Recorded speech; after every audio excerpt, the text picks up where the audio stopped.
Fascist విధానాలు నశించాలి, Narendra Modi fascist విధానాలు నశించాలి, నరేంద్ర మోడీ ఫాసిస్ట్ విధానాలు ప్రతిపక్షాల పట్ల నరేంద్ర మోడీ ప్రభుత్వ కుట్రలను ఖండించండి, ప్రతిపక్షాల పట్ల నరేంద్ర మోడీ ప్రభుత్వ కుట్రలను down down Narendra Modi, down down down down Narendra Modi, down down Modi సర్కార్, ప్రజా వ్యతిరేక మోడీ సర్కార్, ప్రజా వ్యతిరేక మోడీ సర్కార్, డౌన్ డౌన్ మోడీ సర్కార్. ప్రతిపక్షాల పట్ల మోడీ ప్రభుత్వ కుట్రలను, ప్రతిపక్షాల పట్ల మోడీ ప్రభుత్వ కుట్రలను, ప్రతిపక్షాల ముఖ్యమంత్రుల అక్రమ అరెస్టులను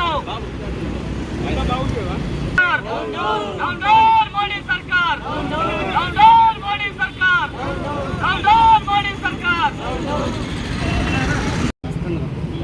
నరేంద్ర మోడీ సర్కార్ ప్రతిపక్షాల పైన ఈడీని, సిబిఐని, ఇన్కమ్ ట్యాక్స్ని ప్రయోగించి ప్రతిపక్షాల గొంతుని అణచడానికి అడుగడుగున ప్రయత్నం చేస్తుంది. అందులో భాగంగానే నిన్నగాక మొన్న ఢిల్లీ ముఖ్యమంత్రి కేజ్రీవాల్ గారిని అరెస్ట్ చేసింది, జైల్లో పెట్టింది. ఇవాళ మోడీ సర్కార్ 400 సీట్లు గెలుస్తామని చెప్పినటువంటి మోడీ ఎందుకు భయపడుతుంది అనేటటువంటి విషయాన్ని మనం ఆలోచించాలి. ఇవాళ ప్రజల్లో రైతాంగంలో వ్యతిరేకత వచ్చింది, కార్మిక వర్గంలో వ్యతిరేకత వచ్చింది, పీడిత ప్రజానీకంలో వ్యతిరేకత వచ్చింది. ప్రజా వ్యతిరేక విధానాలను అవలంబిస్తుంది కనుక ఎక్కడికక్కడ రైతులు, కార్మికులు, ప్రజలు పోరాడుతున్నారు కనుక ఈ పోరాట క్రమంలోనే ప్రజలంతా చైతన్యవంతమై ఎన్డీఏ బీజేపీకి వ్యతిరేకంగా ఓటు చేస్తారనేటటువంటి భయంతో ఇట్లా అందరినీ అణచడానికి ప్రయత్నం చేస్తున్నారు, గొంతుల్ని నురమడానికి ప్రయత్నం చేస్తున్నారు. కనుక ఈ విషయాలు ఏదైతే అనుసరిస్తుందో కేంద్ర ప్రభుత్వం, దాన్ని సిపిఎంఎల్ ప్రజాపంతా మాస్ లైన్గా మేము ఖండిస్తున్నాం.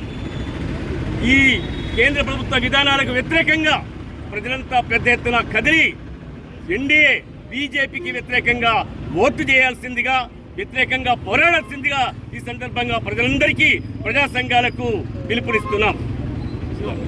బీజేపీ పాలన చేస్తున్నటువంటి రాష్ట్రాల్లో అవినీతి ఏం జరగలేదు. ఈ 10 ఏళ్ల కాలంలో బీజేపీకి అనుకూలంగా ఉన్నటువంటి ఎవరైతే వాళ్ళు మంచోరని చెప్పేసి చెప్పినటువంటి ఈ మోడీ గారు ఏదైతే ఎన్నికల సందర్భంగా ఎన్డీఏ కూటమి నుంచి బయటకు వచ్చినటువంటి వాళ్ళు కావచ్చు, లేకుంటే ఎన్డీఏ కూటమికి వ్యతిరేకంగా ఉన్నటువంటి వాళ్ళపైన ఐటీ దాడులు చేయొచ్చు, అదేవిధంగా ఈడీ దాడులు చేయొచ్చు, సిబిఐ దాడులు చేయొచ్చు అని చెప్పేసి ఒక స్వతంత్రంగా ఉన్నటువంటి ప్రభుత్వ శాఖలను తన గుప్పిలో పెట్టుకొని బీజేపీ రాష్ట్రాలపైన కుట్రపూరితంగా దాడులు చేస్తూ ఉన్నారు. మొన్నటికి మొన్న కేజ్రీవాల్ అరెస్టు దానికి నిరసన అనేది సందర్భంగా అర్థమవుతున్నది. ఏది ఏమైనా ఈ దేశంలో ప్రభుత్వ రంగ సంస్థల్ని నిర్వీర్యం చేసిన దాంట్లో రైతాంగానికి వ్యతిరేకించుకొచ్చినటువంటి 3 నల్ల చట్టాలను రద్దు చేయకపోవడం, దాన్ని కాలయాపన చేసినట్టు నిరసిస్తూ ఈ దేశంలో ప్రజలందరూ కూడా చూస్తూ ఉన్నారు. ఈ దేశంలో ప్రభుత్వ రంగాలన్నీ ప్రైవేట్ పాలన చేసినటువంటి మోడీని ఈ ఎన్నికల్లో గద్దెదిస్తారు. 10 ఏళ్ల పాలన చాలు, ఈ మోడీని గద్దెదించాలని చెప్పేసి ప్రజలు ఇష్టపూర్వకంగా రెడీ ఉన్నారు. కాబట్టి ఈ మోడీని ఎన్నికల్లో గద్దెదిస్తారని చెప్పేసి కమ్యూనిస్ట్ పార్టీగా మేము తెలియపరుస్తూ ఉన్నాం. మిత్రులారా, ఏదైతే కేంద్రంలో ఉన్నటువంటి బీజేపీ ప్రభుత్వం ప్రతిపక్షాలని అణచివేయాలనేటువంటి ఒక దురుద్దేశంతో ఈరోజు ప్రతిపక్ష నాయకుల గొంతు నొక్కటం కోసం రాబోయే ఎన్నికల్లో తిరిగి ఏదైతే నరేంద్ర మోడీ డాంబికాలు పలుకుతా ఉన్నాడో ఎన్డీఏకు 400 సీట్ల పైగా వస్తాయని, బీజేపీకి 370 సీట్ల పైగా వస్తాయనేటువంటి ఒక అహంకారపూరిత మాటలకి ఈరోజు దేశంలో వ్యతిరేకత కనబడతా ఉన్నది. ఈ వ్యతిరేకత నుండి తప్పించుకోవటం కోసం బీజేపీ ప్రతిపక్షాల గొంతు నొక్కాలని చూస్తూ ఉన్నది. దానికి అనుగుణంగానే ఈరోజు తన ఆధీనంలో ఉన్నటువంటి ఈడీని కానీ, సిబిఐని కానీ, ఇన్కమ్ ట్యాక్స్ని ప్రయోగించి ప్రతిపక్ష నాయకుల మీద దాడులు చేస్తూ, అరెస్టులు చేస్తూ, కేసులు పెడుతూ ఈరోజు ఒక అభూతాన్ని సృష్టించాలని చూస్తూ ఉన్నారు. దీన్ని మేము వామపక్ష పార్టీలుగా తీవ్రంగా ఖండిస్తూ ఉన్నాం. ఇప్పటికైనా నరేంద్ర మోడీ తన విధానాల్ని మానుకోవాలా. ఈరోజు బీజేపీకి ఉన్నటువంటి నాయకులు అనేక రకాల అవినీతి ఆరోపణలు ఎదుర్కొంటున్నారు. చేసుకుంటా ఉన్నారు. తన దగ్గర ఉంటే మాత్రం పునీతులైనట్టు చేసేటువంటి ప్రచారాన్ని విడనాడాలనేది కోరుతా ఉన్నాం.